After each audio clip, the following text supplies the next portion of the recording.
All right, so I'm calling to order the December 13th meeting of the Faculty Advisory Committee to the Board of Regents. I've circulated a tentative agenda prior to the meeting. There are two amendments to the agenda which have kind of emerged in sort of a grassroots way. And so I hope you'll consider those amendments to the agenda. So let me share my screen to show you the amended agenda. I've highlighted the two new items. They're items 3 and 4, a resolution from Western Connecticut State University, which I just received a matter of hours ago, but I think it's very important. And Mike Nolan is here to give us some context for that. And then a discussion of governance issues at CT State. That's the new agenda item number 4. Are there any additional amendments to the agenda, or is there a motion to adopt the agenda? Question, who will be leading the CT State governance conversation? Probably it would make the most sense for you to maybe lead it, Kalina. I have no new information on CT State governance. Okay, it's definitely not going to be me. James, did you want to? No, well, I can really like. Oh, are you? Is that question. the thing that we just added? That Yeah. Okay, gotcha. Yeah. Let's do that. Sure. Sorry, I'm sorry. Yeah. I thought it was something more substantial. Okay. No, that would be that, because the rep that is in my school, I believe she is the president of the City State Senate, but she reached out, she wanted to know, like, okay, what is the position of FAC? What are you guys are planning? What are the discussion that is happening? And then because I know that last meeting we talked about, a possible, like, in somebody from Senate or something like this to come to the meeting. But I would like to know, okay, in what form? Will they be joining as a rep, or is it somebody that's just gonna be visiting? Or, you know what I mean? Because I need to know some of that detail. Maybe I can relay the message to her directly, because since she's the president there, maybe they will know. Because I believe last week this City State Senate sent out a note about, their position and things and stuff like that. So they really want to know what is FAC stand to on this. So because I really don't know, it's like I feel like there's not a communication going on, and I'm trying to really figure this out so I can bring that to her. Our meetings are open. They're actually public meetings. They are Yeah. by law open.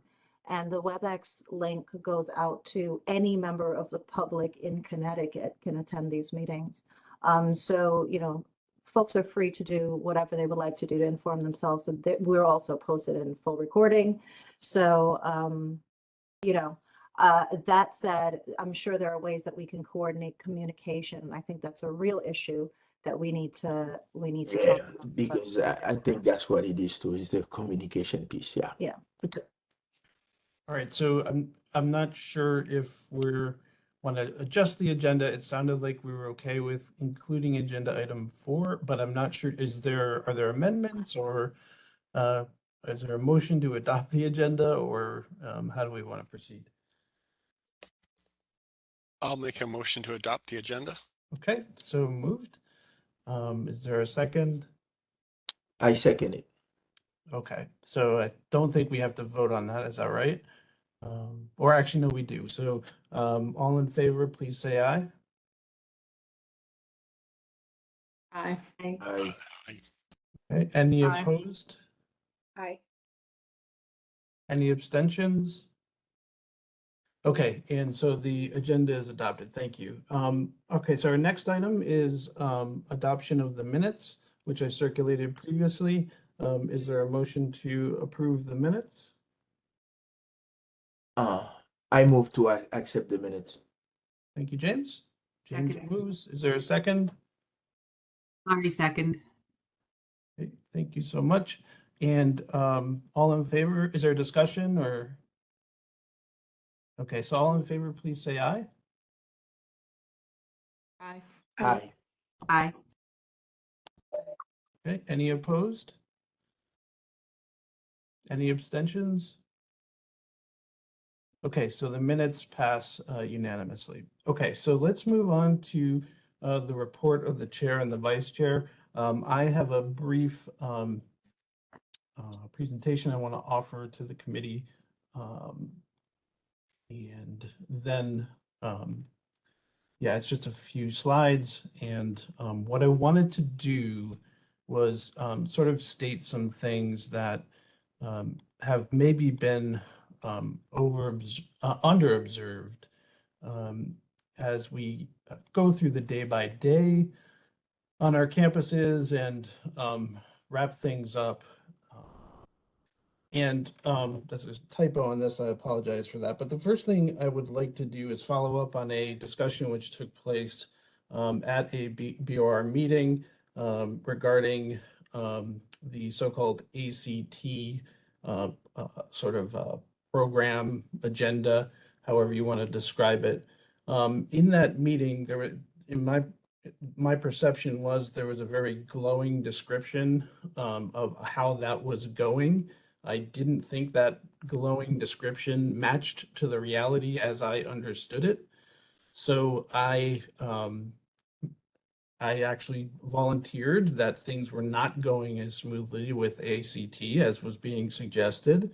I shared my understanding based upon Mark Jackson's own description of how ACT was going at Central. I tried to more or less just repeat his description of how it was going at Central.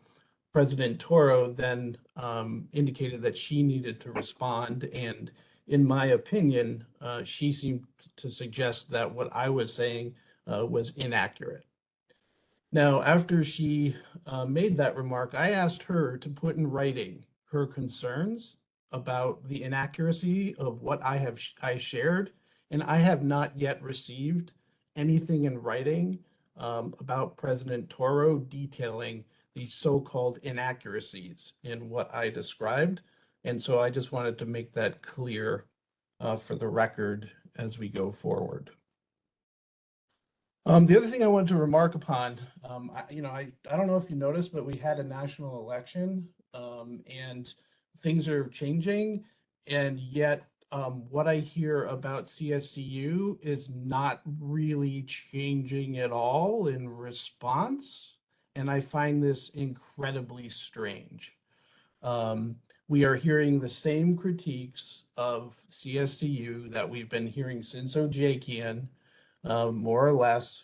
I guess there's some slight adjustments.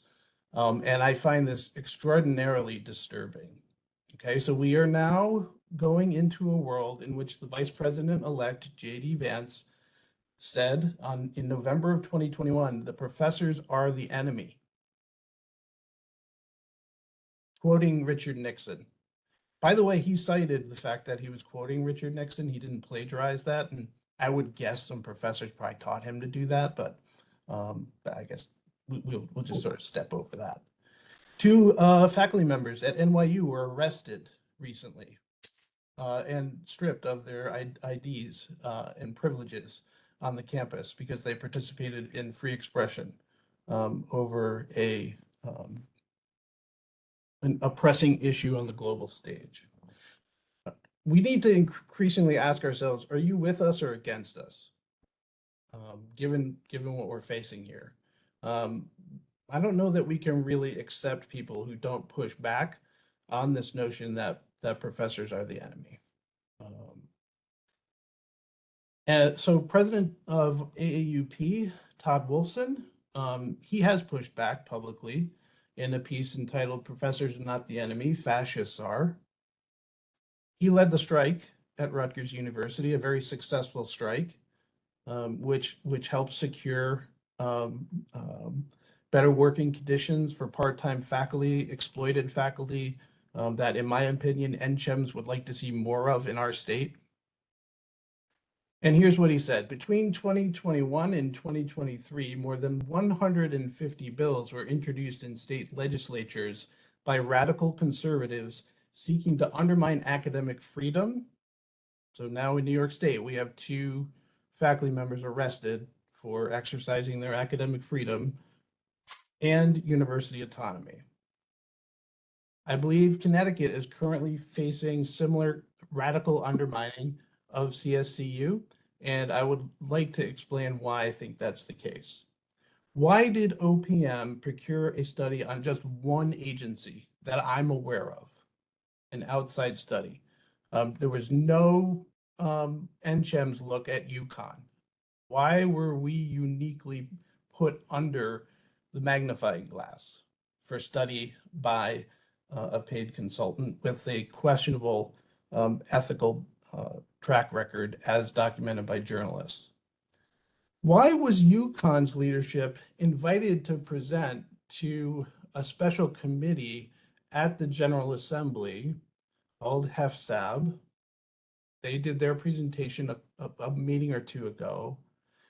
But CSCU is not allowed to have its voice presented to HEFSAB in any coming meeting that I'm aware of. Why are we being treated unequally in the General Assembly? All right, Brendan, for just 1 second, could you just say what HEFSAB is? Higher Education Financial Sustainability Advisory Board. And I'm not going to say it 5 times fast. It's a real tongue twister. Instead of our own voices being presented at the General Assembly in front of this board, NCHEMS is going to present the picture of our communities. Someone from Colorado earning $250,000 a year. Our autonomy and our voice is under attack. I actually don't really think this is any different than what DeSantis did in Florida with respect to public higher education. Maybe a different path through the purse strings, same effect, in my opinion. Do we have to fight on 2 fronts now? National and in our rear guard in Connecticut. I think we already were dealing with the rear guard one. And it's very concerning that that hasn't changed, in my opinion, in light of the, some of the people that are going to be coming into the Department of Education, for example, a wrestling executive. I don't know if she's planning on body slamming our students or us. I don't know what the plan is there, but it doesn't seem like a good match to me. And finally, I'd like to, well, actually I have 2 more points. This is a quote from Jason Stanley, a Yale University professor who's written on tyranny and the rise of tyranny. And the quote is, "You can't have a democracy with this level of inequality because people are then filled with resentment. And once people are filled with resentment, they look for scapegoats and they're not rational about which scapegoats they look for." Connecticut is at the very upper end of inequality in the United States. From what I can tell, NCHEMS mentioned inequality once in their report. When they wrote a report for Oregon, they mentioned it something like 30 times. Why is inequality more of a focus in Oregon when we have some of the worst inequality in the country? And continuing with this question of inequality, I guess for a lot of these people, it might surprise them to know that there's like peer-reviewed scholarship on some of the things they discuss. For example, this is a publication done under peer review in the Journal of Economic Theory, one of the top journals in the field of economics, published just last year, on public expenditures, education expenditures, growth, and income inequality. Now, what you can see from the figure on the right is that Connecticut has a relatively low public education to spending to GDP ratio. Okay, I added the yellow arrow that was not originally there. You can see we're to the left on this horizontal axis indicating the ratio of public education spending to GDP.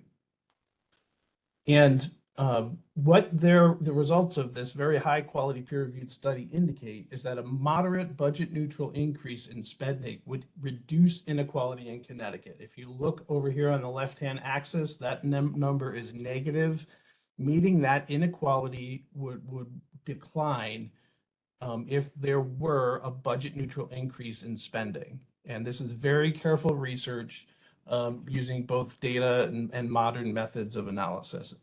JET is one of the top journals in the field of economics.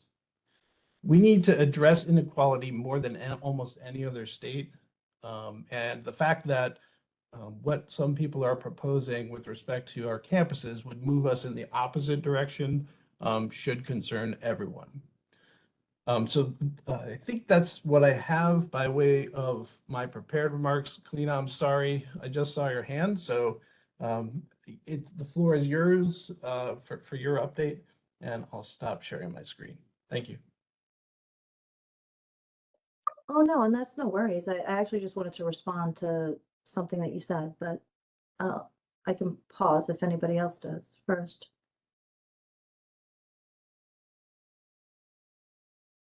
I mean, I just wanted to point out, you said, do we have to fight this on two fronts now, right? The state level and the federal level. And I kind of feel like even just based on the content of your presentation, it should be evident that we always have been, and that, this doesn't split along party lines. This splits along money lines. It always has. And, the think tank best practices nonsense that got us where we are right now are national think tanks that are doing this in almost every state. It takes a different form in red states versus blue states. But if you look at what's happening in California and in New York, it's happening in the identical way to here. So there's different rhetoric in different states. But at the end of the day, it's all about how do we spend less on working class people, like it always has been. So the fact that we are a state with some of the highest levels of inequality, racially, economically, et cetera, that we are still deeply segregated, especially in our educational system, and have done absolutely nothing to change it. In fact, have created like deep obstacles to make it almost impossible to change, should demonstrate to us that we might be one of the worst. We've always been dealing with this at the state, and I think this is probably one of the worst places in the country because we're so convinced of our virtue. So I just wanted to say that, like, I don't want us to get distracted by what's happening at the federal level to believe that that's the only form it takes, because it has been much more effective here, while couched in the language of equity and diversity and other nonsense. And while I can teach a class about critical race theory, I cannot implement any of the actual structural changes that would address the instances of it in the state. So, thank you for laying it out the way you have, Brendan. It's exactly true. But I think what it should show us is that we've been dealing with it for a long time, right here. Couldn't agree more, Kalina, which is usually the case. 100% agree with you. So, and now the floor is yours, Kalina. Jonathan has his hand. So however you want to proceed. Yeah, go ahead, Jonathan. Oh, sorry, just brief punctuation mark to both of your points. Actually, the word inequality appears 0 times in the NCHEMS report, and funding inequities appears once.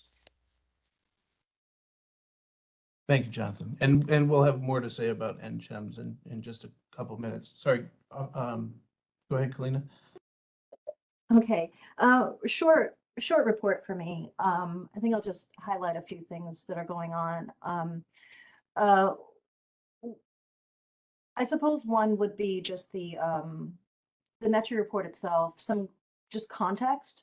I want to remind us that while there's a lot of critique of the implementation of the consolidation, their report guided the implementation of the consolidation. So it's a little ironic that they seem to be on call for every act of destruction the state of Connecticut wants to impose on us, every downsizing, every restructure, every justification for defunding. And while when you actually talk to the individuals involved, they seem relatively intelligent and informed and compassionate.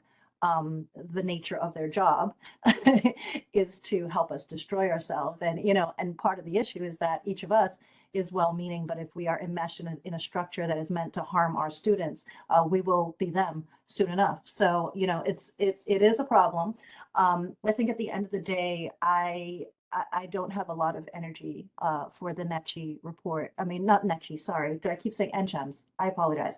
I keep saying NETCHI for the NCHEMS report because ultimately it was commissioned by the Office of Policy and Management for the governor, who has a very clear position on us, which is that even now, after making promises, is imposing mid-year cuts and continues to impose cuts despite, historic surpluses. So it is a report in support of a pre, determined outcome, which is how do you justify cuts to us? And if the budget office wants to figure out how they could save money on us, good for them. I think the real problem is that we have no state entity or agency that is responsible, it seems, or at least takes responsibility for figuring out how we might invest in our system, grow it to actually serve the needs of a population that is in distress, right? We see things like, the front page of the Hartford Courant last week, which happened to actually coincide with the exact same day that we had a town hall with Speaker Ritter talking about fiscal guardrails.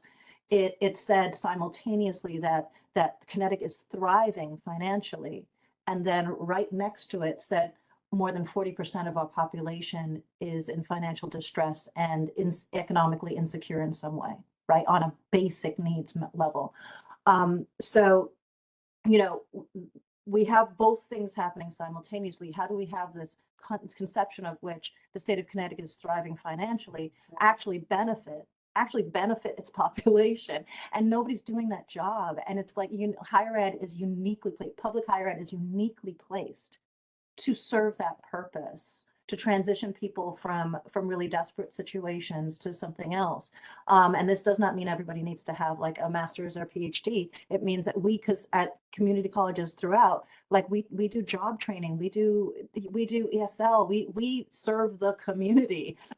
we are phasing out our developmental education, which addresses things like a Hartford High graduate who says that she is both illiterate and she can't, right? She is functional, not just functionally illiterate.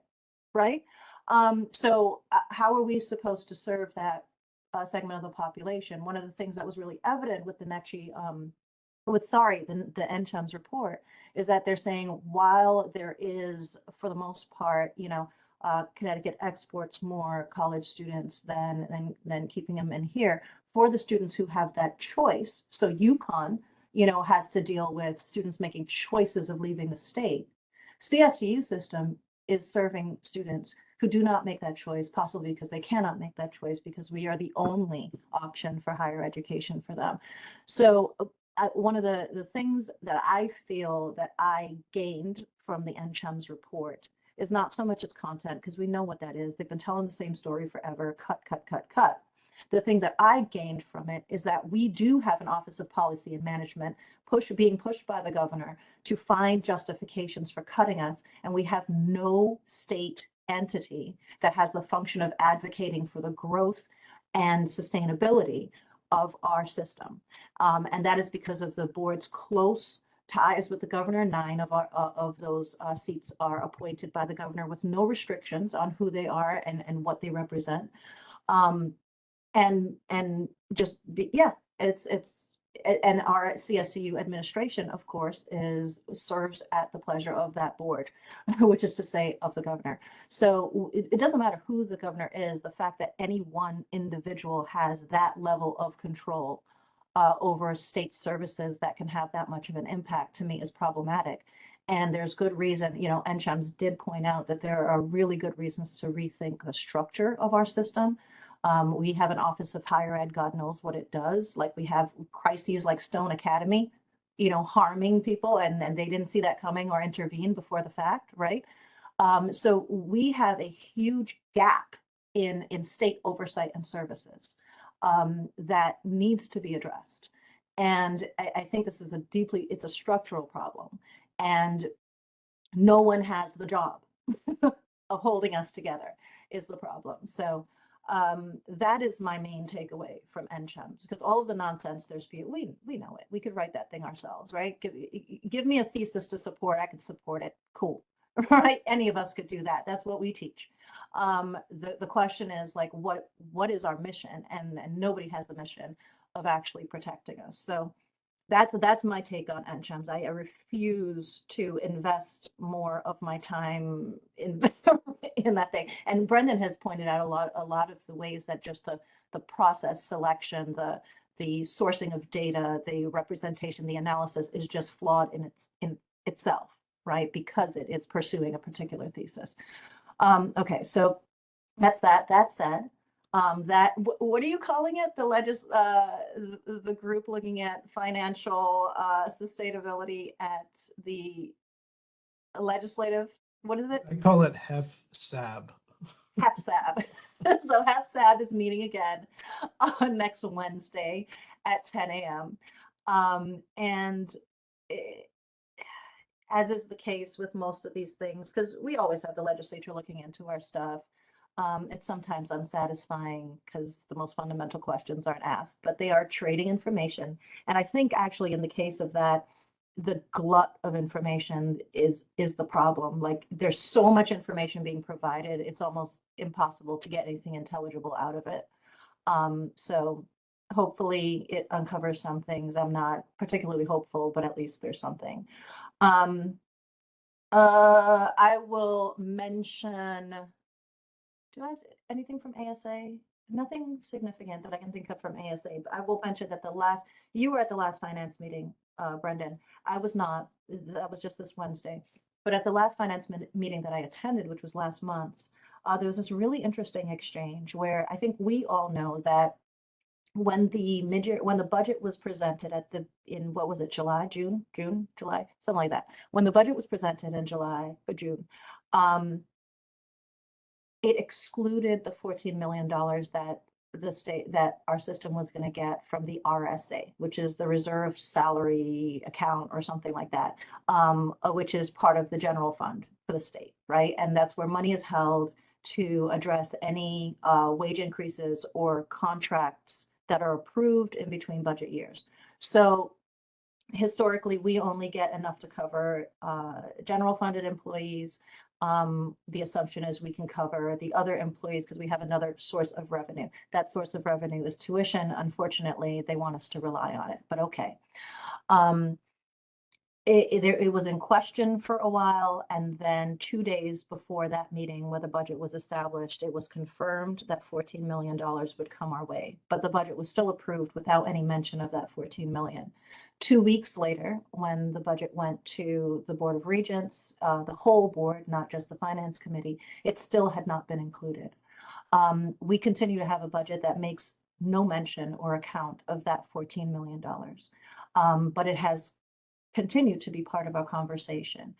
At the last Finance Committee, in the November Finance Committee meeting, when that $14 million was mentioned, Lloyd Blanchard was genuinely confused. He had no recollection or understanding of what $14 million we could possibly be talking about. He sent a follow-up email to Brendan and I asking, what $14 million? Can you explain? I'm a full-time philosophy professor. That's what I do. My service on this committee is as a volunteer. His full-time job is knowing where that $14 million is. He has a staff of other people who make more than I make, who also should know where that $14 million is. So if it doesn't ring a bell, there are past iterations of myself in this role where I would have spent several days laying out a timeline for the board to demonstrate to them that the whole timeline of when our budget was done, but also when the legislature approved that wage increase, that it was before we asked for extra money from the state that they gave us for this year. And all of these things are true, right? They are true. And any of us who has been paying attention to any of our public record of our system could very easily piece that timeline together. I have not yet chosen to do that. Now that the semester is over, now that grades are about to be in, maybe I will waste my life putting together that timeline, doing several other people's jobs, just because the rest of the board are also volunteers and they shouldn't have to waste their lives trying to figure out truth from untruth. So I'll put that together at some point. But to this point, I haven't bothered to respond because this is getting really exhausting. But the fact still remains that the system asked for 47 and some $million. The rest of us asked for more. We got $80 million in total. That's in excess of $33 million. At the time that we were given that money, the estimate for the cost of the wage increase was $23 million, and no board member, not a single one, had been made aware that that number had increased. But then, all of a sudden, it became $33 million. Okay, it's $33 million, but 14 million of that has been reimbursed. We have not seen that $14 million anywhere in the system. We advocated for it for a reason, for our students. The only reinstatement of the deficit mitigation plans from last November totaled what, 1.7 million, right? 1.7 million, which is change we can find in our couch. And apparently CT State certainly has, because now we suddenly have an enormous surplus when we had a huge deficit, because people like to play with numbers. So I say that to say that there is $14 million to be tracked down. I assure you that we will track it down. I'm just busy right now, you know, teaching philosophy and whatnot. So, you know, I'll get to it. One more thing, I think we have talked about the failures, the deep, deep failures of shared services.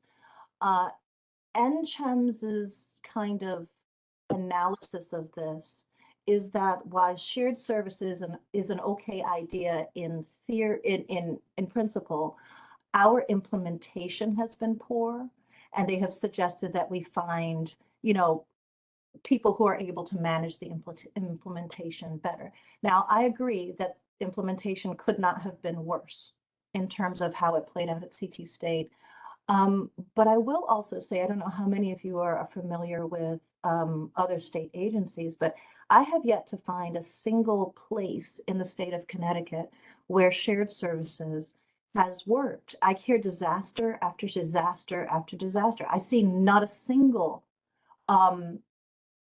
example of when it has worked. It has delayed hiring. It has exacerbated understaffing.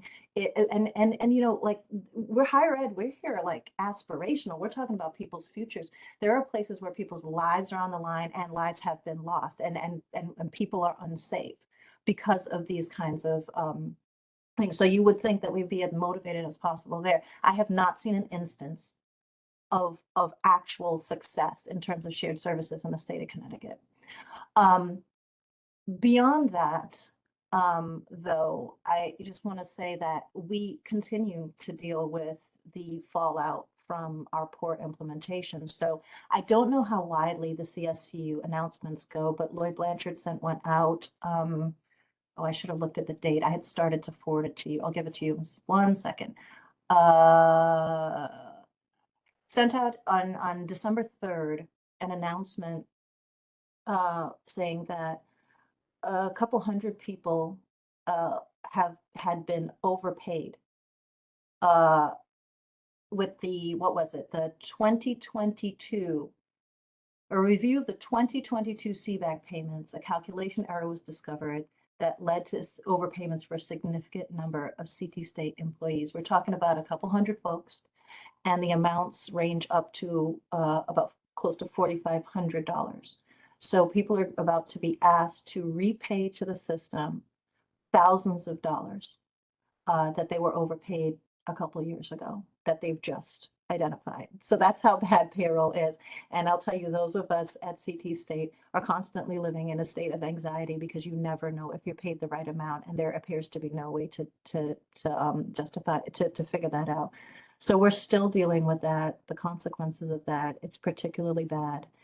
But I personally question the shared service model, because you need people who know your people and your agency and how things work locally, and you need someone to be able to reach out to quickly when things are going wrong, and that just seems to be what's lacking elsewhere. So this whole model of efficiencies and economies of scale and blah blah blah, we've tried it, and it doesn't seem to be working particularly well.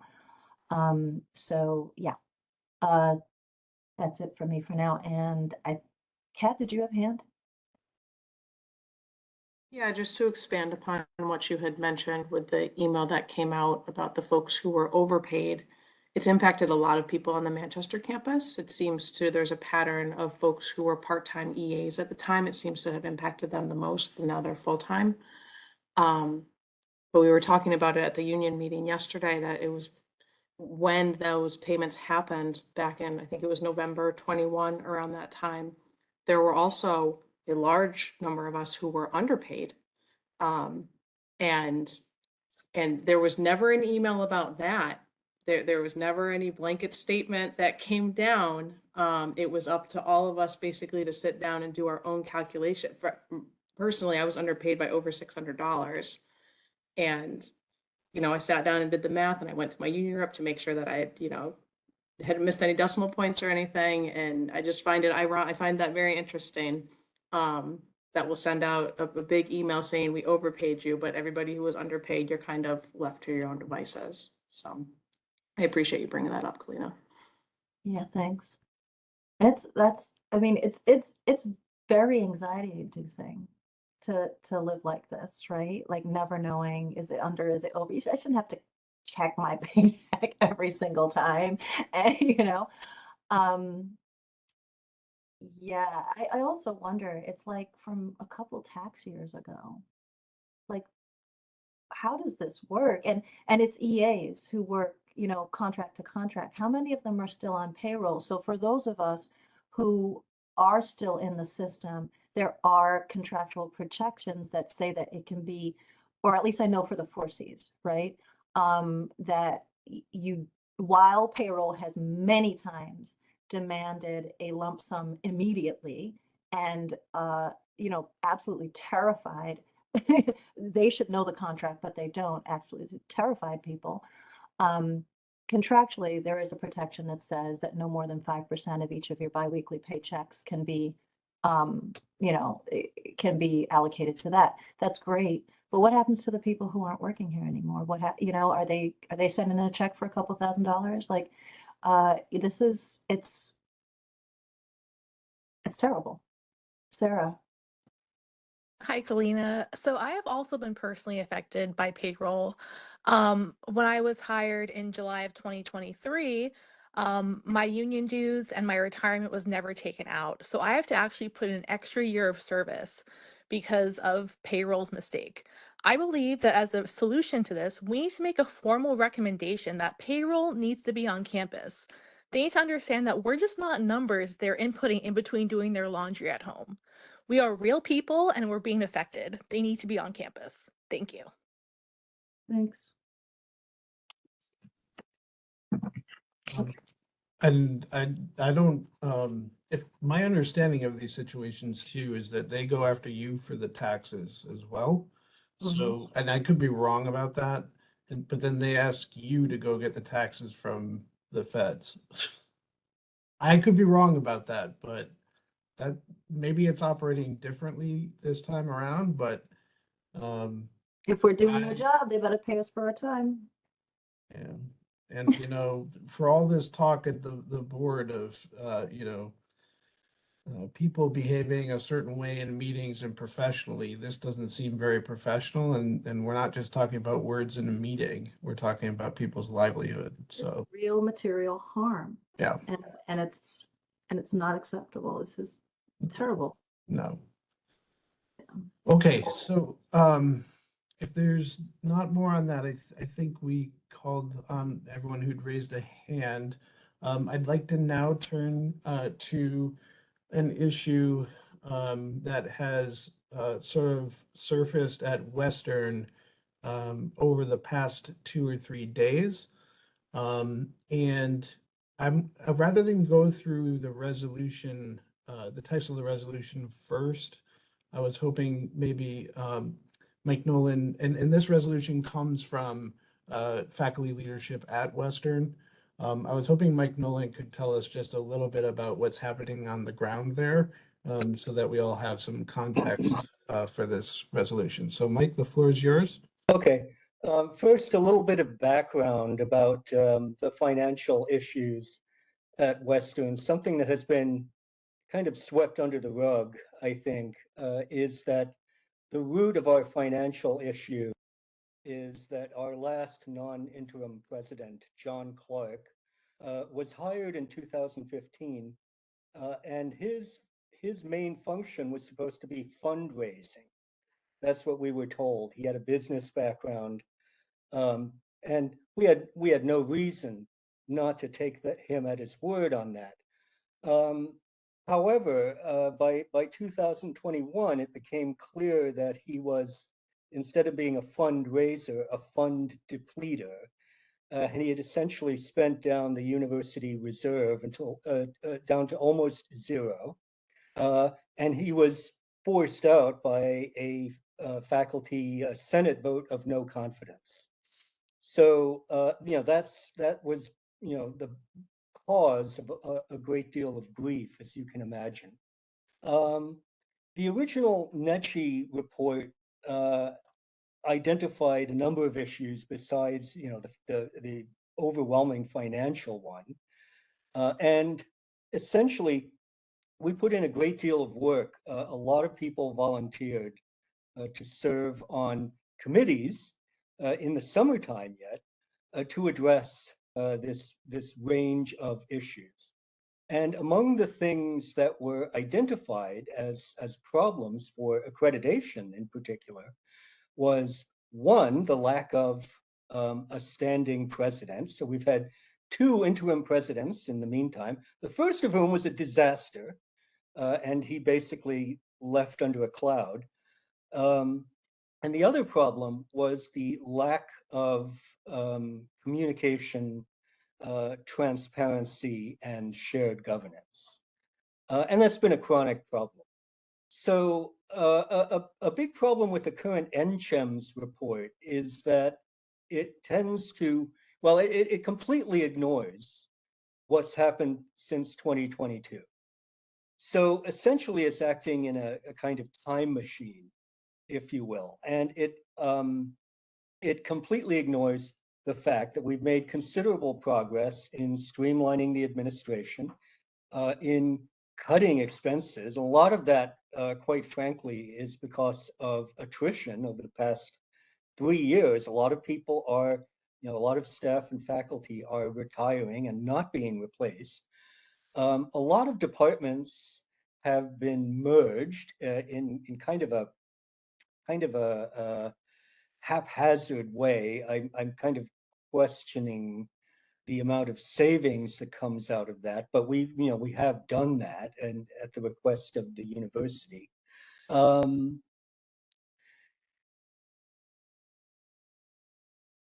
This year, we had an increase in the number of applicants. We are now operating, with a surplus. So we've come out of the financial issues that we faced. But this week, we were told by Chancellor Cheng that we would, be essentially under the tutelage, I guess is one way of putting it, of the President Toro of Central Connecticut State University and her team to address essentially what is now a non-existent crisis. And I think that people are really puzzled as to why all of a sudden the Board of Regents has decided to kind of ignore all of this activity that's been going on for the past 2 or 3 years and resort to measures of this kind. So we're being told by NCHEMS that our salaries are too high compared to comparable institutions in Kentucky and Florida. I'm not sure what that means. So we had basically a quite acrimonious Senate meeting this week with President Toro present, and particularly at our institution, there's a kind of history of faculty and staff being asked to put in considerable effort to make to discuss issues, make recommendations, and the like, and then those are ignored by the administration again and again and again. And so the main issue that came up at the Senate meeting was, are we once again, going to be ignored and overruled in the name of what exactly? So that's the background of it. Thank you, Mike. And I did when I started to get some information sort of haphazardly about this situation. And again, we are the Faculty Advisory Committee to the Board of Regents. We have not been asked to provide any advice about this decision. No, I only found out about this organically from third parties. We were completely ignored and not consulted with respect to this step. But I did reach out to Jessica Patek, Paquette, and ask her, what is this? Here is what she said. I am not endorsing these statements. This is just what she said. I'm not reading the whole thing, but I will forward it to everyone or anyone who wants it. I've already forwarded it to you, Mike. To clarify, this in no way means that Central is taking over Western. This is a way to share system resources, leverage best practices, and draw on expertise to position the Western leadership team for success and continue the progress that Western has already made. And this paragraph here, all campus decisions remain under the purview of Western's leadership team. This partnership is designed to enhance their ability to navigate these challenges, not to supersede their authority.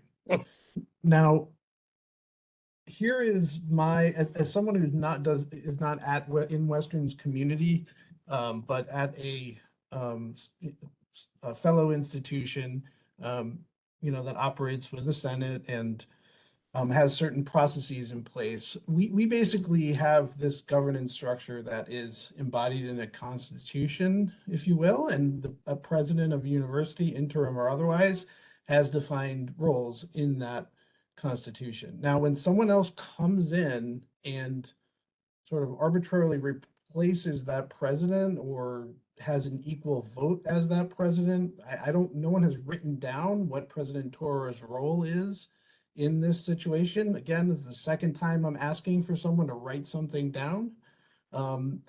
Then the question becomes, is that a coup? Right? Because when you have a president coming in from outside and replacing a person, a position that's defined in a constitution, we have words for that. And I don't know why this is happening right now. It seems almost absurd given that there should be a new permanent president in place sometime over the summer. So why are we doing this coup in this narrow window of time? I've seen similar absurdity at Eastern. We had 2 interim presidents over the summer. In like a 2 or 3 month span, we had 2 presidents. So I don't know if this is resume padding by somebody that I, stepped into this place and now I can add a new line to my resume. I don't know what is going on, but it seems completely bizarre. At this point, we can open it up for discussion, or I can read the resolution that Western's faculty have supplied to us. Go ahead, Mike. As you pointed out, we are in the early stages of a presidential search. So that is being addressed at least. But what does that mean under these circumstances, as you point out? Right, exactly. So why don't I read the resolution from Western and then we can discuss that. Have it set up here on my screen. Brendan, before we read that, this is Mike Shea. Yes. I can get my hand up in time. I just wanted to say that one issue we haven't mentioned is how I would think that would reduce your applicant pile of good people if they feel like the president before what I mean? Before they get hired. I think we should mention that somewhere, although I know it's not in the resolution. But I mean, that to me seems the biggest problem is that anybody taking that job on would sort of think, wow, I guess I'm not going to be that important or something. So anyway, that seemed to me to be a big reason. I'm surprised Western didn't put that in their resolution. Mike? I'll just mention this. I was at the open house that we have in November, and a father actually asked me, "So what happens if this campus closes down?" So it's people know what's going on. This gets covered in the Danbury News Times and other press outlets, and we often find out about things by reading them in the press. So that's where we are. I understand that, but I just want, that's a slightly different point than a candidate knowing that there's a president overseeing this process from another university that they're going to then come in and be president of. That's I okay. understand. Yeah, But thanks. it also affects our potential, applicant pool. Attendance. Yeah, exactly. Yeah, sure. Yeah, I mean, I think one positive development is that there, unlike at Eastern, there apparently will be sort of campus visits of candidates, and I'm sure people will bring this up, or I mean, I would think it's likely. And I believe someone is paying another outside party to run this search. If I have my facts correct, with Correct. Kiefer probably. Correct. So why, I don't think this is a good way to leverage that money spent on a search, but there was another hand from Lois. Can I ask a couple of things? One, what is Turo supposed to be doing at Western? And two, how does this affect Singh's position there as the acting? And considering also that Turo is the chair of the search committee, isn't there a bit of a conflict somewhere along the line here? So what is Turo supposed to be doing? Not clear. And I think that's part of the problem, right? Now, I just feel an obligation to put this out there. Write it down again, as you were saying. We got to Yeah, absolutely. And let's get real about this. I don't know how many P&T candidates are in the pipeline right now at Western, but is Toro going to decide on P&T? And if so, I would think that would be a decent basis for a lawsuit. Seeing as how there's no identified role for another campus's president and recommending faculty for promotion and tenure. I don't have any sense that is something that she's going to take over, but who knows? I couldn't absolutely deny it. Yeah. So go ahead, Mike. I just want to say, I think this is a problem, but I don't think it's that kind of problem. I mean, I think it's mainly she's just overseeing this fiscal thing. Right. So, which is, it doesn't say, they must have must have an acting president, right, Michael? Yes, we do.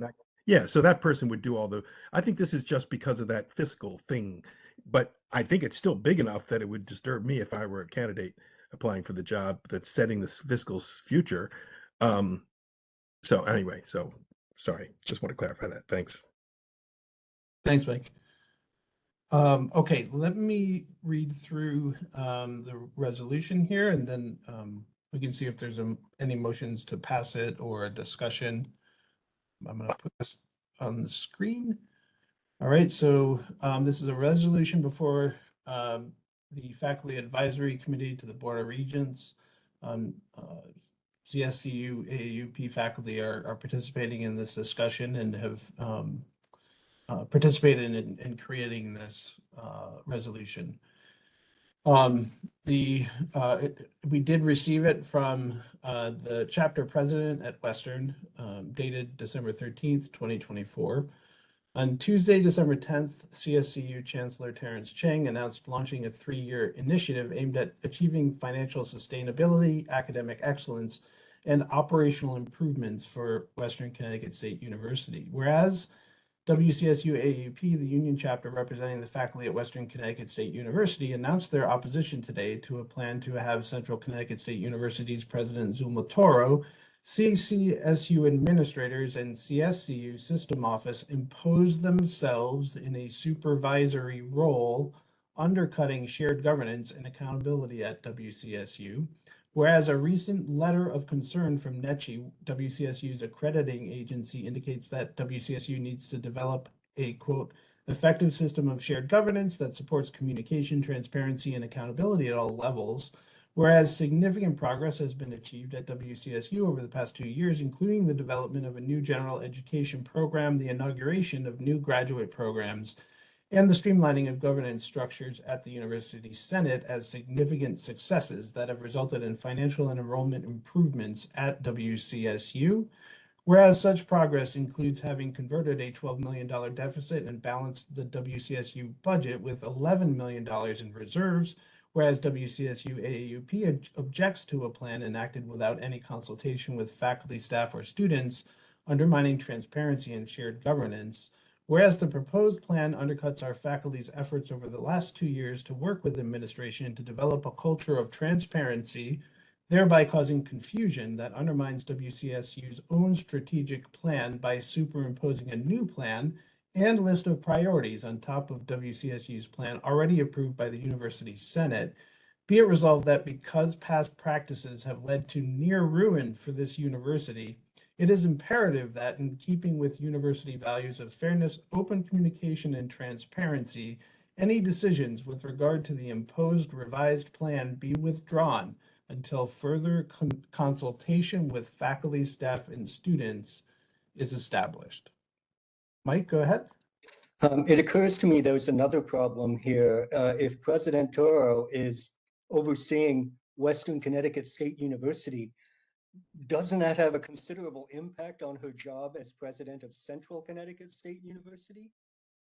I think that's a fair question, and it may be one that was posed to President Toro today. I believe. I could be wrong, though. Kalina?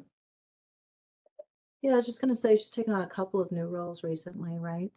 She's president, but she's also now the advisor or whatever to the chancellor, and now at Western. So it's a lot. And Central should have, it has good reason to ask where the focus will be. Okay, discussion of the resolution? Or additional discussion, I should say.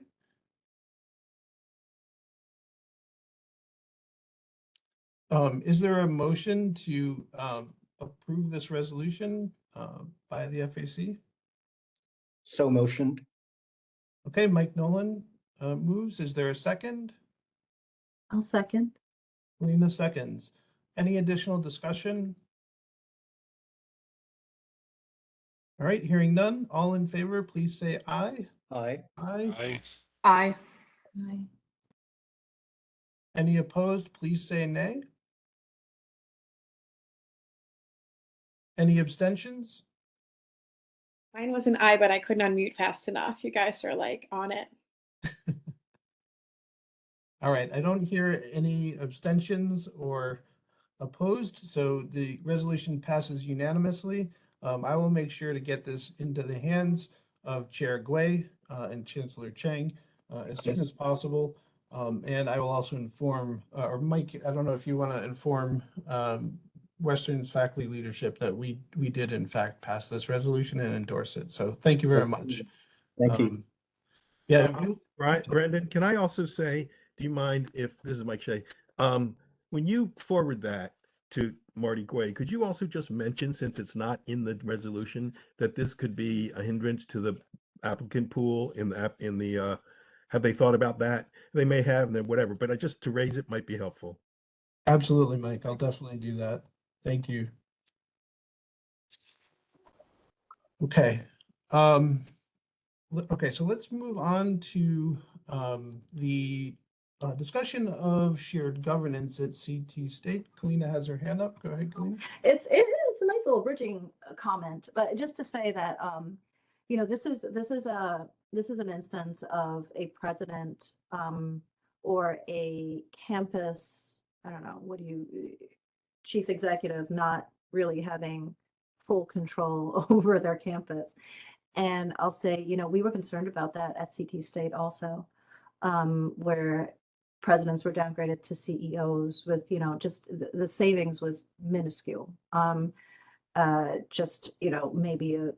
Maybe if implemented properly, a couple $100,000, and it's probably not even that. And what we've actually found is just, it's so difficult, exactly as Mike was worried about, right? Like, it is so difficult to find stable leadership at our campuses. Gateway has just suffered a failed search for a permanent president after one of the past regional presidents stepped in for a little bit for a few months. I've been at Gateway for 7 years. The longest we've had leadership is maybe almost 2 years or something like that.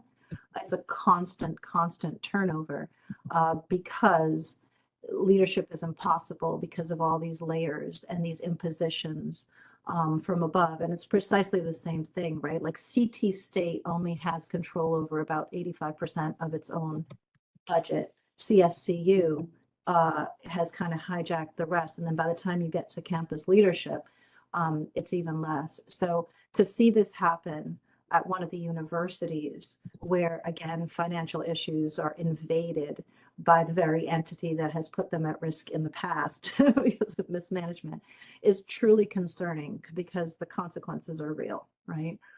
So it's not, I don't think it's a small matter to think about how your applicant pool changes when you start doing things like this.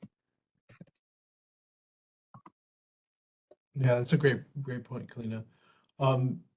Okay, so I don't know who wanted to speak to the issue of CT state governance or the Senate and CT state.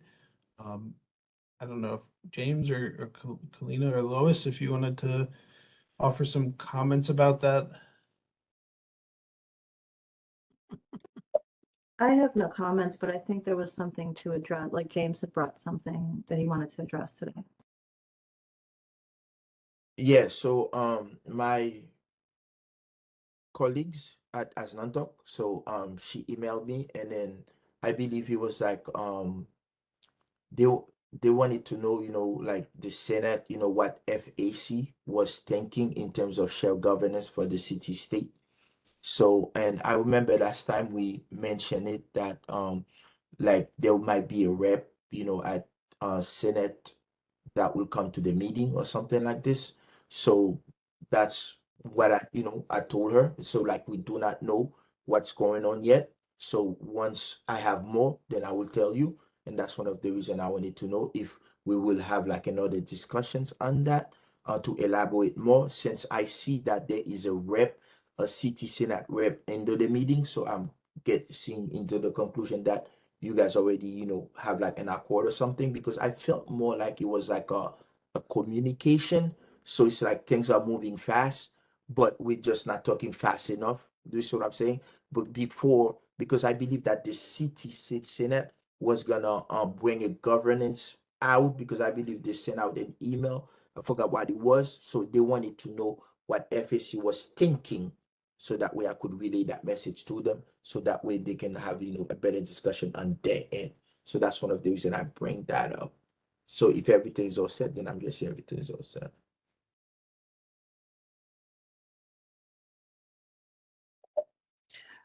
I think when we talked about this before, I think each of our institutions, each of our campuses, I would say at this point, has their own sort of unique approach to making sure that there is continuity of sort of, some sort of communication between campus governance, institutional governance, and FAC. And, people set that up different ways for different reasons. What it ends up happening is that some people are seriously overburdened, right? So I know that our governance chairs are also our Senate representatives. And as a result, it's a lot of work. I am never going to say that they should also be required to be here. And I think there's lots of conversations, but I also think like at the institutional level, figure out how you want to interact with us. I think we have had a challenge with understanding. It's not just getting reports from, because I've sat through CT State Senate meetings before. I do whenever I have a chance. Any of us could if we chose to, or any of us in CT State anyway. I think they're also recorded and posted online. I think the real challenge for us was one of the functions of FAC, we used to have an annual conference on shared governance. We also used to do a shared governance award, which gave us an opportunity to discuss things like shared governance with regents on our little committee that would make the decision. Shared governance has always been the focus of FAC, and I think one of the frustrations has been that we don't have a clear understanding of CT state's governance functioning. And to the extent that we do, there are some challenges. There are some misalignments. We've recently changed the dean and school structure at CT State, which now has a whole other setup for how departments feed into schools, feed into areas, etc. So it's a constantly evolving and new process. And I think it's inadequately understood. I had thought that when there was a governance summit this fall, that we would be able to educate ourselves on the functioning of that summit, of that process, and then perhaps provide some analysis, etc. Because again, that's kind of what FAC has historically done, sort of like an outside, we have outside opinions. That was not made available to us, so we still don't have a whole lot of information. So at some point, we had planned to get a group together to talk about this, but with the absence of information, we have not yet done that. I think that that's part of, what Elle might be thinking about. She knows that we want to, do a study and doesn't know how we're doing it without their participation. Yes, exactly. Exactly. Yes, And we that's just, pretty much, I feel like what Exactly. she wants. Yes. we just haven't. So it's not really, I think, so much an issue of who represents what, because of course we're governed by certain bylaws that are limited by a state statute that, that governs who is on this committee. It's more that for me, how can we have, and part of, maybe we ask for a presentation on the governance process and then go from there. Maybe, who knows? We'll do something. I think we've been focused on other things this semester. Perhaps next semester, we invite folks in to inform us. And then based on that information, perhaps we can have a discussion. So we'll get there, I'm sure. But I don't think there's much action to be taken at the moment, unless anyone else thinks otherwise. Lois, is that a hand? A tentative Oh, hand? no. Half a hand? Yeah, half a hand, because you've been a lot more diplomatic than I would be. Having been at that summit, that quote unquote summit, a word that I have begun to hate, which was totally useless. You wouldn't have learned anything anyway. I didn't learn anything. And the governance structure is bizarre, to say the least. And I have nothing else to say. I said, if they want to come, whoever wants to come to the meetings can come to the meetings. They can't be members. It's simple as that. State statute doesn't, it's not in there, so. But they can certainly come to the meetings. And I think that's part of the problem, Lois. I think for those who are not in the committees and working within them as they are, there's a lack of awareness of how completely unintelligible it might be to others. So each of us, when we have to interact with that, with that entity, we're all starting from scratch. There's something to be said for a workforce who everybody's on year one. Like there's no institutional memory there, no veterans. We're all on year one. If I want to bring something to curriculum, I gotta go, okay, how do I do this? I've never done it before. None of us has ever done it before. Yeah. And it's evolving. And that has a huge toll. And it has a huge cost. I mean, the payouts to people serving on these committees in year one was almost $500,000 for the excess work they had to do. But they were not the only people doing tons of extra work at the campus level, and that continues to be the case. The sort of catch-up work of informing ourselves of even like what the heck is going on here, and then it changes again, and then it changes again. Yesterday there was the question, like, are we changing? Are the departments going to stay the same, or are we changing them in response to the new school area structures, right? Because now we have a completely different structure. And, you know, some people were told definitively, yes, certain departments will cease to exist and department chairs will be moved, blah, blah, blah. And another person at another campus was told definitively no, and nobody knows, right? And so we have department chairs who don't know what they're going to be doing, and program coordinators who don't know who to go to next and what the process is, and everybody's job is at risk, and that anxiety is real. So when we talk about, we need to talk about governance, like that's what we're talking about. Like, how the heck does this thing work?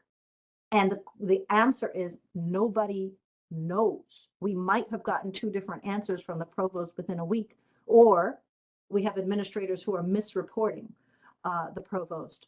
But at the end of the day, I don't know what the pipeline from my discipline to my department to my school to my college is and how to work it. And I'm not alone because it doesn't currently exist, right? So that is the problem. How do we make that intelligible and then assess its adequacy and maybe make some suggestions from outside about how it might be improved and if it's doing its job. That's what I hope we can get to. But at the moment, we don't even know what it is. And I don't know that we're in a position to.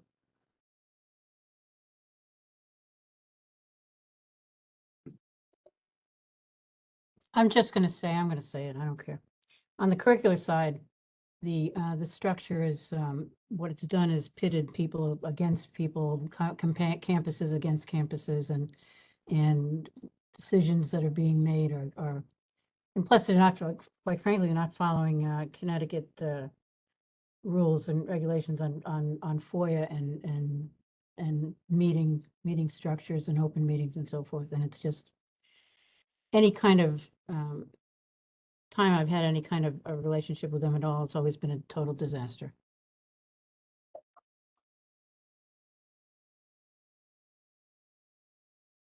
All right, are there other remarks on this agenda item? And I do hope that we can do some work on this in coming years, or hopefully not years, coming months, to see if we can, move things forward. Maybe next year, but go ahead, Kalina. Yeah. Yeah, no, I'm curious because there are other folks here, and again, there's only so much you could do. I keep getting, the comment was made just this morning that Kalina's head is always on big picture, and it is true, right? Like, we're on the Board of Regents, state legislature, like that is where my focus has been, and as a result, in this first year and a half of this new institution that I'm now part of, where I was changed, my department was changed. There's a lot new for me. It is also possible that I'm misrepresenting the level to which people feel any level of confidence about how to navigate the system, right? That has not been my focus. So really happy to hear from anybody else who wants to weigh in. I know, Brian, you're here sort of, you've got the CT State Senate perspective going on. So like, I'm not just trying to like, I clearly am not in the most positive mood this afternoon. So feel free to balance that out a little, please.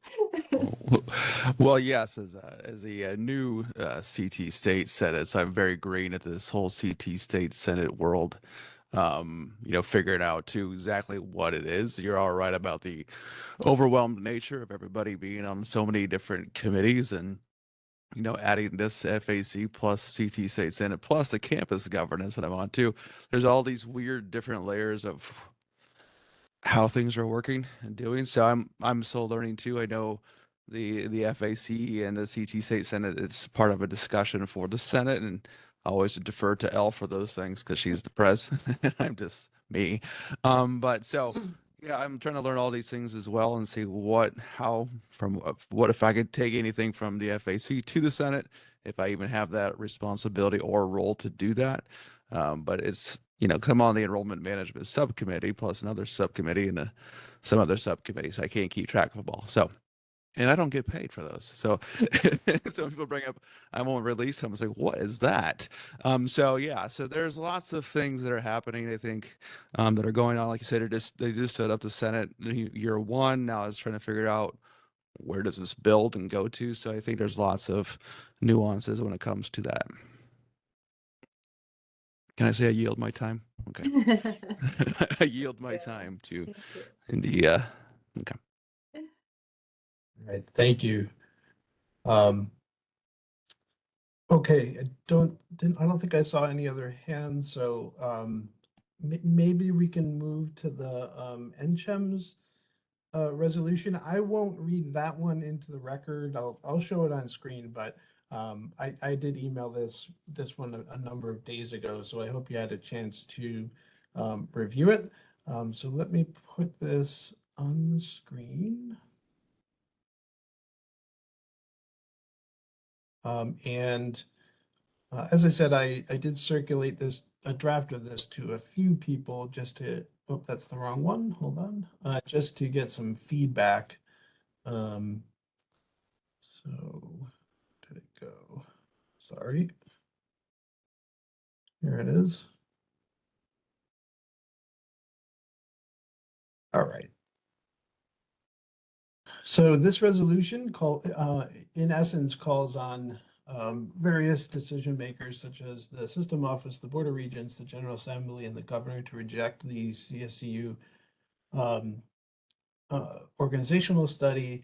The title is supplied by NCHEMS, not written by NCHEMS, because one of the pieces of public reporting indicates that in the past in Nevada, someone else wrote material that was placed on an NCHEMS letterhead, which is one of the ethical concerns sort of driving this resolution. So I don't know if we have a, why don't we open the floor to discussion and then kind of go from there?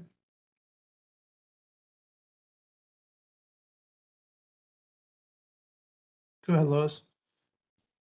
Brendan, I need to understand what the point of this is, like the second resolve, the middle resolve, we advise the CSCU system, Board of Regents, et cetera, to reject this. We know they're not going to. I mean, it's pretty obvious. So what's the point of this? Well, we are supposed to advise. We are the faculty advisory committee to the Board of Regents. Now, we could not advise anything on this. I have yet to talk with a faculty member who believes any part of this is a good idea for them to implement. And so, yes, advice can always be ignored. I mean, I think, Lois, you ask an excellent question. You know, why is it that we only advise and we don't vote on these kinds of things, for example? And I know there's been discussion of, seeing if there'd ever be a role for a FAC vote on the Board of Regents. I don't think that's ever really gotten anywhere, but I do think we should provide some advice about this document. But why aren't we going out after specifics within the document instead of going after NCHEMS, which is, you can like or dislike NCHEMS, and I'm on the side of dislike, but going after them, I don't know how much that does, but what about going after just some of the specific items in here that are blatantly problematic? I don't. I mean, I watched the BOR meeting, and the guy who was narrating the NCHEMS and talking about the NCHEMS report came out and talked about the payroll issues that occurred in Vermont. And that was a perfect opening for somebody to step in and say, hey, we've got the same thing. Here it is. Nobody said a word.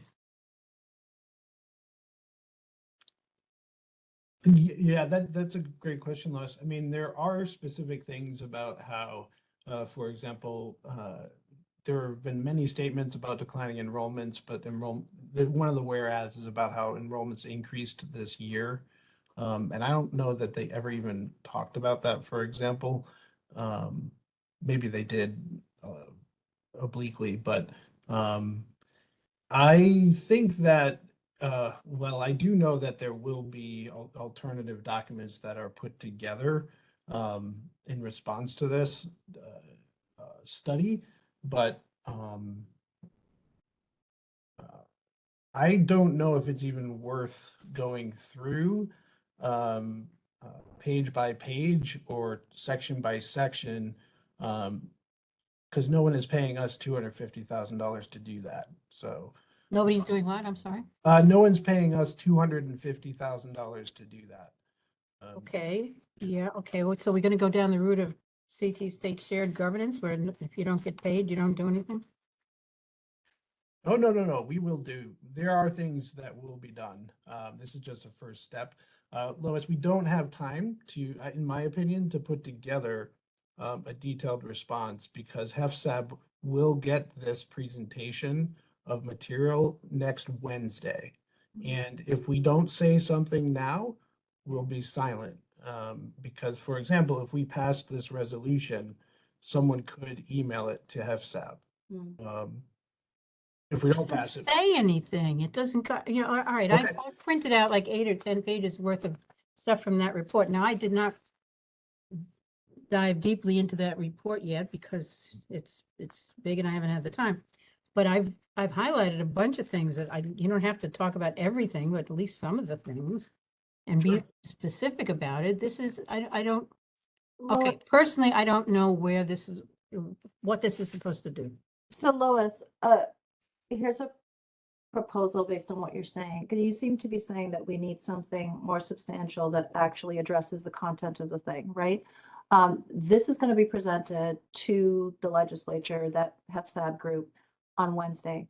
This gives us an opportunity to forward this to them in advance of Wednesday and say, we got issues with this thing. And could you invite us to maybe come and weigh in on some of these issues also? We have not yet been consulted. FAC Advisory Committee to the Board of Regents is supposed to advise the Board of Regents, but also report to the legislature. It's a perfect opportunity. So we could start with that. And then if a group of us volunteer to, God help us, waste more of our lives reading and critiquing this thing during I don't do anything unless you pay me. We've been doing this for years, Lois, years. Oh Yes, my I God. have. Right? Years. So if there's a group of us who wants to prepare that and tell them when we might be prepared to present it to them, that we can make that proposal. Would that be better? Yes. You know that I'm addicted to wasting my life. I'm in. Hey, what do you think I do? Lois, I will say right now, as our discussion is taking place, there are a group of faculty meeting and planning a detailed response to this. Your concerns are welcome as part of that discussion. Please do forward them. Anyone who wants to say anything about this report, please do forward them. Because there is an organized effort to respond to this thing and it will be good. But we only received the final version about a week ago. Understood. Understood. I received it as well, but and I haven't had time to read the whole thing, but there are pieces of it and I'm just, I don't know. I guess I'm from the BOR meeting, I was disappointed in most of the responses, frankly. Yeah, that's fair. Just in a high level sort of approach, you know, the CSU AAUP response, at least sort of highlighted a lot of omissions in terms of like what the context was for coming at this. I think that's useful too, but once again, like that was provided the day of. The final version of this was sent out at 10:04 a.m. on Wednesday. It was presented to the board at 9 a.m. on Thursday in the middle of a snowstorm, right? So like there was no opportunity. And I don't know why it was scheduled for that. They might have waited until it was finished to schedule the presentation, but that's what they did.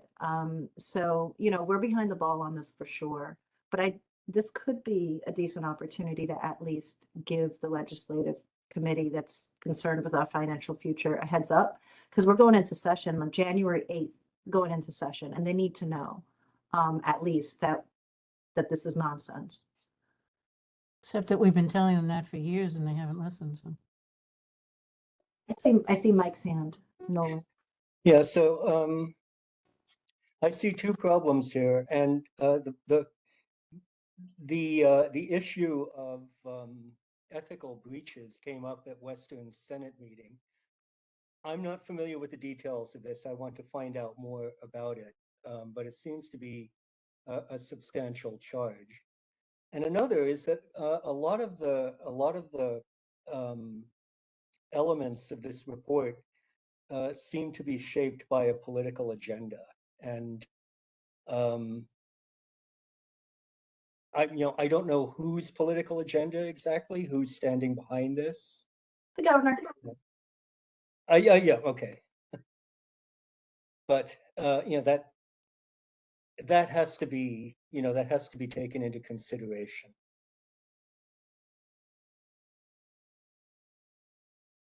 Thank you, Mike. John, I think you've had your hand up. Thanks. Yeah, no, well, I had been thinking along the lines of Lois's suggestion about more specifics, but Colina's answer is a good one. So that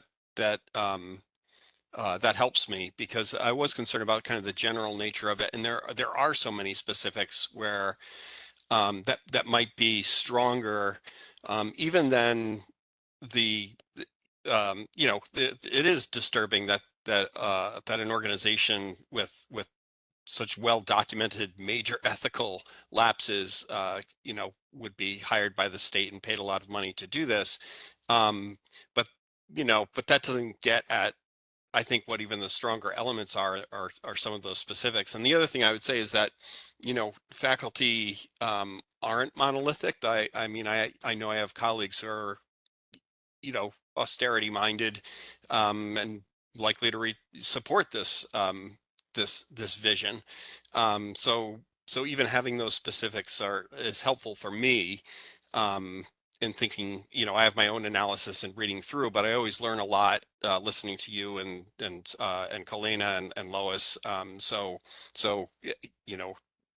That analysis, that deeper analysis, that huge time suck on your lives, sorry, Colina, is very helpful to the rest of us.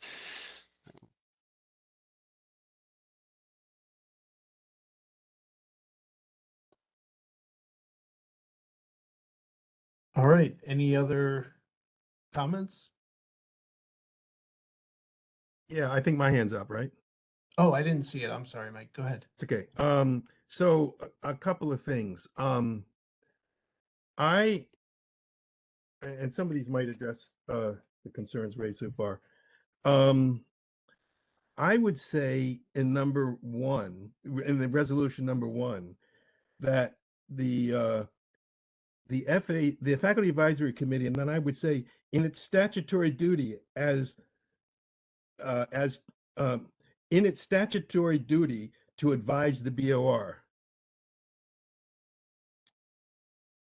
I'm sorry, not number one, number two, because that's where we're advising. So I would say, rather than I would say the Faculty Advisory Committee, in its statutory duty to advise the BOR, advises that. And then number three, I think we should say the FAC, oh, sorry. Then the third one, the FAC, I mean, we don't have to put this in. We can change all this. These are just my suggestions. That that resolved that the BOR acknowledge in writing that the shared governance process. In other words, we don't just want to say that's a truth. We want them to acknowledge it as a truth, right? And then under one of the reasons I would put, whereas the study was initiated by OPM in order to do what? I don't know if it's to justify cuts, but to seek places to cut.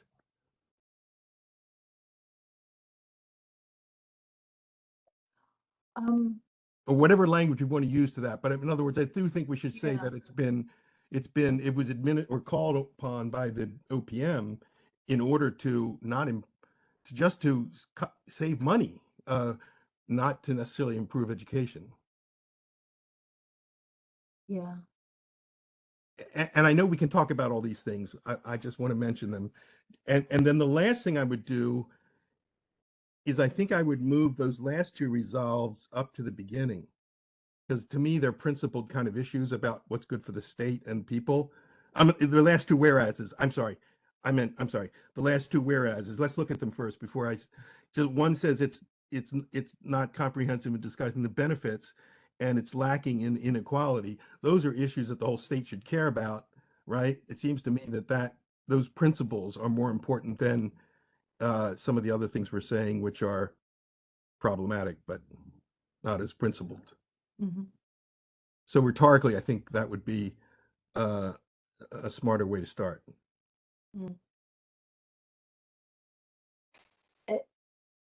So And again, what I'm was just your- suggesting all this. Anybody wants to, we can get rid of it or change it or whatever. I always take edits from English professors, so I'm gonna make those edits and then we'll go from there. And while you're doing this, I just, I like so yes, OPM is doing this with an apparent focus on the monetary rather than educational matters, I think, related to that, because we don't want to project intentions that aren't necessarily documented. I Right. think we can find that, but in the meantime, one of the ways that is evident is this other whereas. The document exhibits bias with respect to enrollments by only considering the negative evidence and omitting actual current evidence to the contrary. So maybe we could somehow put those together so that we're not just projecting. Does that make sense? I understood your point about projecting, but after I didn't follow until Brandon writes it down. Sorry. Okay.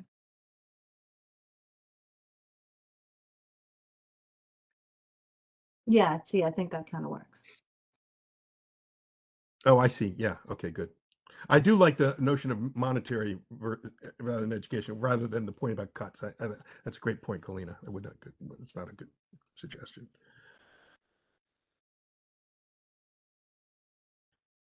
I think I just don't know if remember you- cannot's one word. It's got it underlined for you there. Sorry. I was going to bring that up. Lois, did you have Yeah, go to the last resolved, please, Brendan.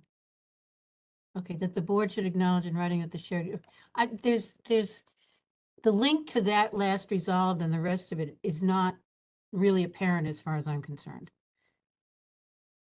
What is that we're talking about the NCHEMS report, the NCHEMS report, the NCHEMS report. Now all of a sudden it's the shared governance process should always take precedence over the CSU organizational study in determining the futures for Yeah, that's a good point.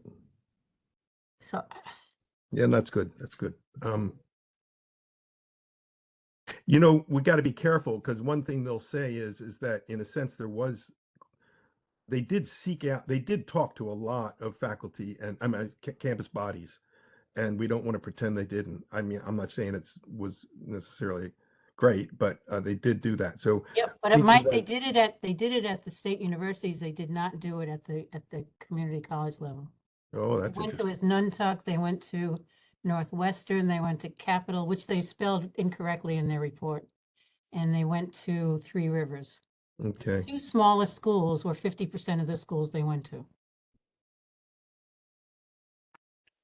okay, and we could strike that last resolved, but Jonathan, did you have your hand?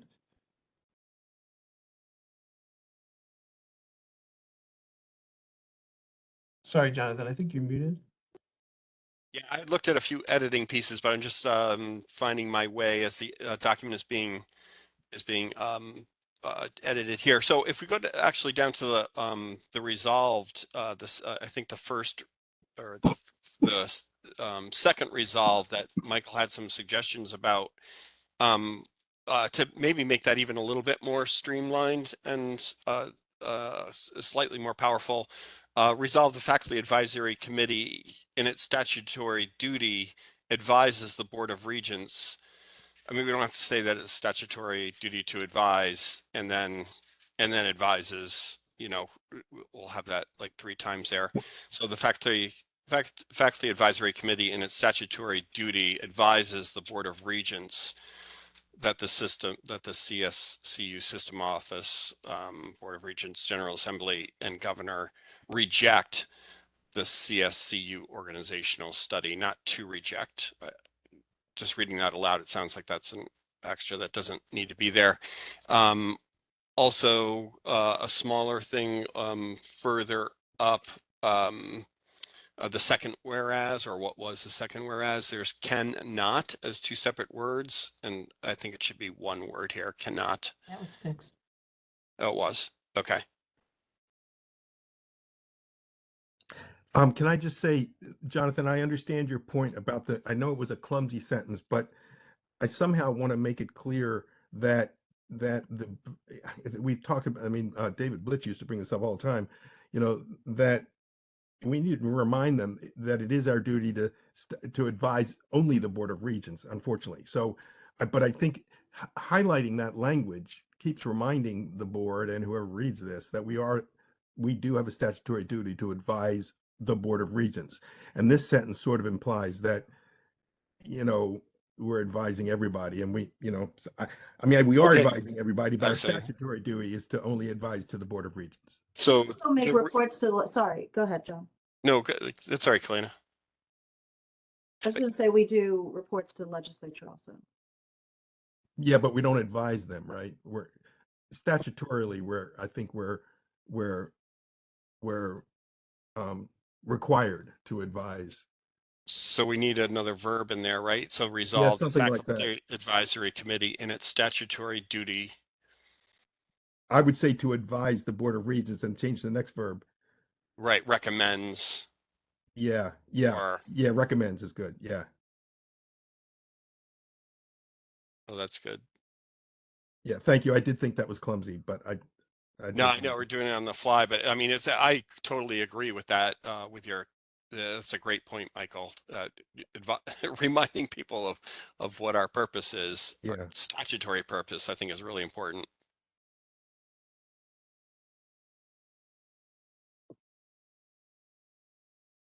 Thanks, Brendan, for being so patient with all this.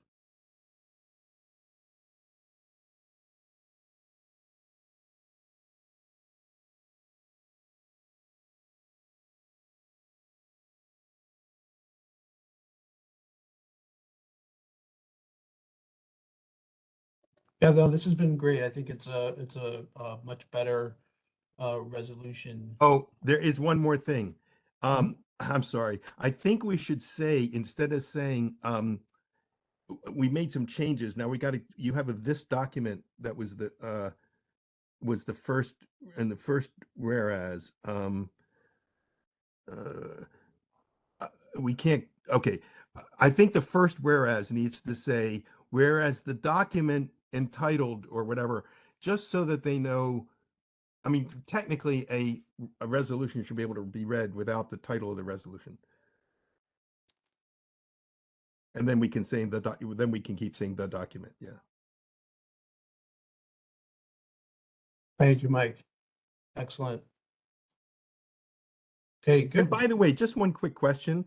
What was the published journalism that talked about ethical breaches?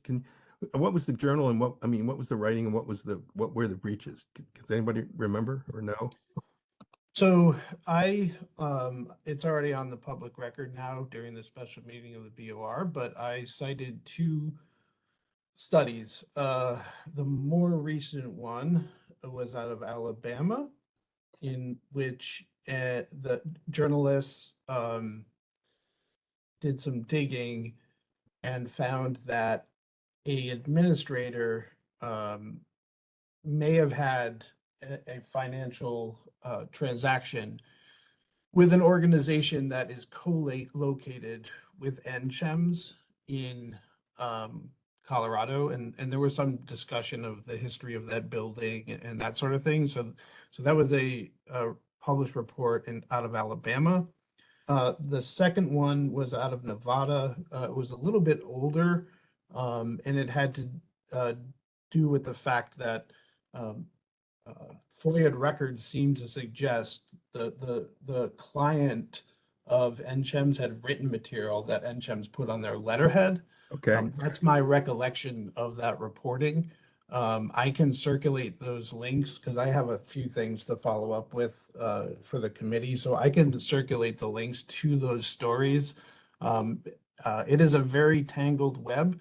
In fact, one of the named parties in one of these articles was called on in the BOR special meeting and claimed that an outside investigator acquitted NCHEMS of concerns in Nevada. But when I went back and looked a little bit more closely, I believe that investigation might have been about a third scandal that I wasn't even aware of. So it's a very kind of messy set of journalism. Can I just suggest, Brendan, that it might be nice to have a hyperlink in this Sure. document to those things so that anybody who's, at least they can look it up and see that it's, what it is. Sure. Rather than just circulating them separately, just put them right into the document with links. Sure, absolutely. And I could probably do that right now. Let's see. Where do I have those? Other remarks as I put these together? Well, first of all, thanks for drafting it. It's always hard to start a resolution. Sure.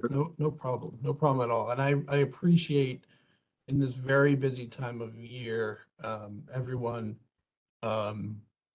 engaging on this and considering it and spending very valuable time on these issues. So I'll throw something in here when it comes to the links. I don't know, you put those at the end of the resolution or within the body? Maybe a footnote with them at the end for that particular one, or maybe just a literal hyperlink on the words that say published journalism. Okay. People could click on that. Okay. I don't know. I really don't know the proper approach. I'm just trying to make it easy for people to see the stories. I think it would be, good. And I can actually drop that first link in the chat, although I might have to do that later, but all right, and let me get the second link.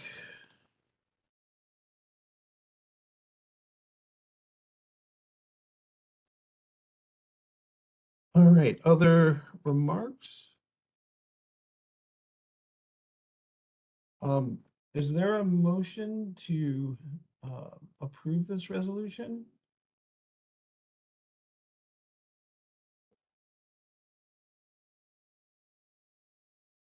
So moved.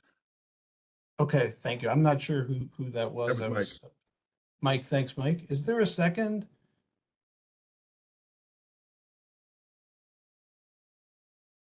Second. Thank you. I'm not sure who that was. Additional discussion?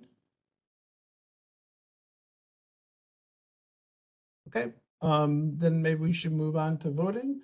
All in favor, please say aye. Aye. Aye. All opposed, please say nay. Any abstentions? Okay, hearing no opposed or no abstentions, the resolution passes unanimously. Thank you very much. I'll circulate the final text of this. I will make sure to deliver it to Chancellor Cheng, Chair Gui, and I will forward it to staff at HEFSAB so that they will be aware of this prior to their meeting on Wednesday. Pam? Brendan, and copy me for the record, please. Absolutely. Thank you. Thank you, Pam. And Brendan, can you also send them to each of us so we can share with our campuses, senates, or whatever they might be?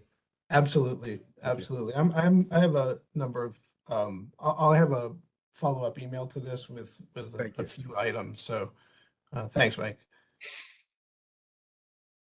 Okay, our next agenda item has to do with our obligation to report to the legislature.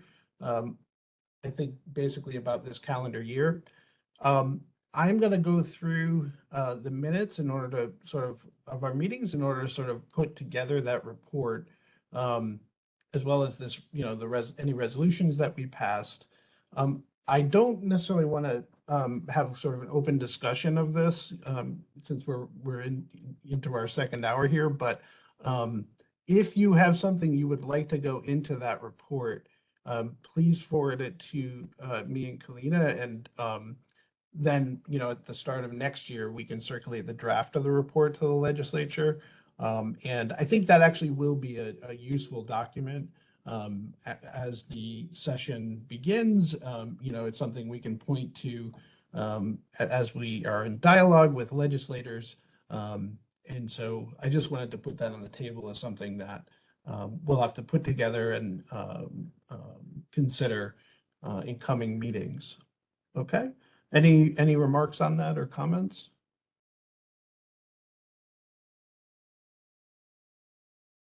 Okay, last item on the agenda is old and new business. I don't know if anyone has something they'd like to put on the table.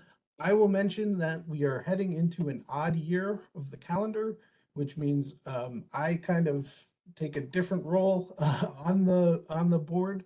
I'm sorry, on the FAC.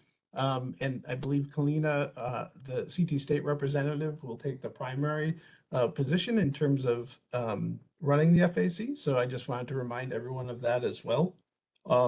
Is there anything else people would like to put on the table for today? Yes, please, Lois. What's happening with the financial investigation into Chang and et cetera? I think that's an excellent question. My understanding is that Sean Scanlon, who's the comptroller, did that data pull a while ago. I think the deadlines have already passed, and so my assumption is the comptroller has the data that he requested. I don't know what kind of cadence he works on in terms of completing reports. You know, if you were going to use it strategically, from a political perspective, maybe you would use this at some time during the coming session, if you wanted to create a distraction. I mean, I'm just sort of, you know, spitballing here, but that's all I have on that, Lois. I don't know if anyone has anything else.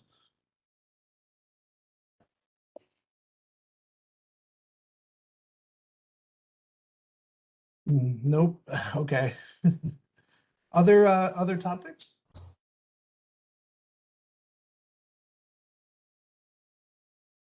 All right. So thank you, everybody. I hope, well, we don't have a motion to adjourn, but before that happens, I just want to say thank you for everything you did this year.